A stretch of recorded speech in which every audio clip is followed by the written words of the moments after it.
आगामी स्थानिक स्वराज्य संस्थांच्या निवडणुकीच्या पार्श्वभूमीवर भाजपकडून उमेदवारांच्या पडताळणीची प्रक्रिया सुरू झाली आहे। नाशिक जिल्ह्यातील सटाणा इथं या प्रक्रियेची सुरुवात झाली असून बागलाण तालुक्यातील भाजप कार्यकर्त्यांमध्ये उत्साहाचं वातावरण निर्माण झालंय। यावेळी भाजपचे जिल्हाध्यक्ष निलेश कचवे यांच्यासह जिल्हा कार्यकारिणी सदस्य उपस्थित होते। सटाणा नगरपालिकेच्या निवडणुकीसाठी भाजपकडून एकूण 24 वार्डांमधील 12 प्रभागांसाठी उमेदवारांची प्राथमिक पडताळणी करण्यात आली। या प्रक्रियेत सुमारे 70हून अधिक उमेदवार नगरसेवक पदासाठी उत्सुक असल्याचं स्पष्ट झालंय। याशिवाय नगराध्यक्ष पदासाठी 3 उमेदवारांनीही आपली इच्छा व्यक्त केली असून त्यांची पडताळणी जिल्हा कार्यकारिणीकडून करण्यात आली।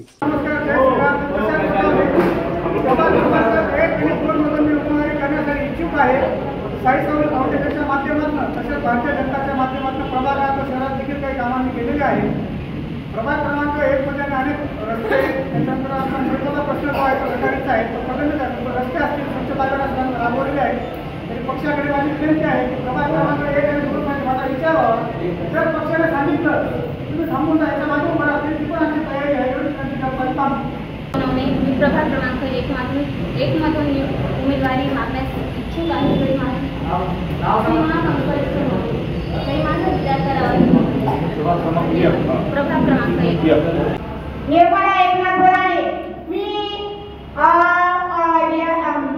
यशवंतराव महाराजांच्या कळसावर सोन्याचा कळस असे आपले सगळे बंधू आणि बहिणींची बीजेपीची ओळख। फूल मिलेगा सब कुछ मिलेगा ही मन माझी मंत्र्यांना दानवे साहेब की आता आपण पक्ष एक परिवार म्हणतो।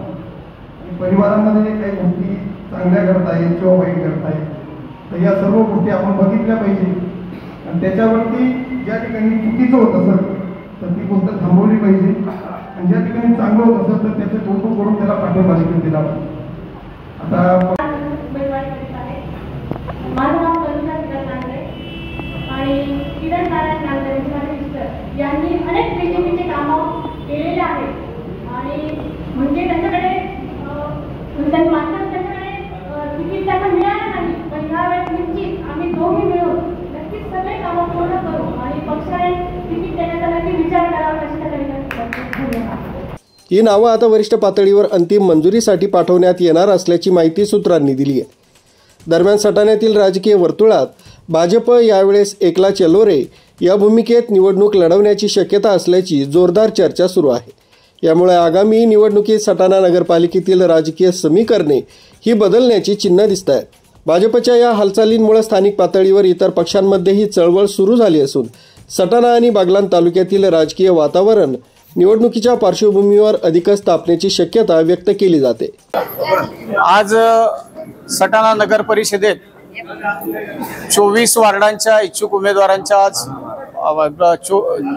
12 प्रभागांच्या आणि 24 वार्डांच्या इच्छुक उमेदवारांच्या आज मुलाखती घेण्यात आल्या। आपले महाराष्ट्र प्रदेशाचे आमचे भारतीय जनता पार्टीचे प्रदेशाध्यक्ष आदरणीय चव्हाण साहेब, त्याच पद्धतीने आमचे उत्तर महाराष्ट्राचे नेते आदरणीय गिरीशजी महाजन, उत्तर महाराष्ट्राचे सरचिटणीस आमचे विजयजी चौधरी साहेब, बागलाणचे विद्यमान आमदार आमचे दिलीपजी बोरसे साहेब, माजी खासदार डॉक्टर सुभाष भामरे साहेब आणि आमचे सर्व मंडल अध्यक्ष आणि भारतीय जनता पार्टीचे जिल्ह्याचे आणि मंडलांचे सगळे प्रमुख पदाधिकारी यांच्या उपस्थितीमध्ये आज या ठिकाणी संपूर्ण वार्ड निहाय इच्छुक उमेदवारांच्या मुलाखती घेऊन त्यांचे फॉर्म भरण्यात आलेले आहेत आणि ते फॉर्म आम्ही या 2 दिवसामध्ये प्रदेशाला सादर करू। प्रदेश या नावांवर त्या ठिकाणी सर्वे करून जे सर्वेमध्ये चांगल्या पद्धतीने ज्यांना जन्मत असेल अशा उमेदवारांना भारतीय जनता पार्टीकडनं त्या ठिकाणी उमेदवारी देण्यात येईल आणि अपेक्षा करतो की येणाऱ्या काळामध्ये सटाणा नगर परिषदेमध्ये संपूर्ण 24च्या 24 वार्डांमध्ये भारतीय जनता पार्टीचं कमळ फुललेलं राहील आणि महाराष्ट्रामध्ये सटाणा नगर परिषद एक नवीन क्रांती करताना दिसून येईल। वैभव पाटील, कसमध्ये अपडेट, बागलाण, सटाणा।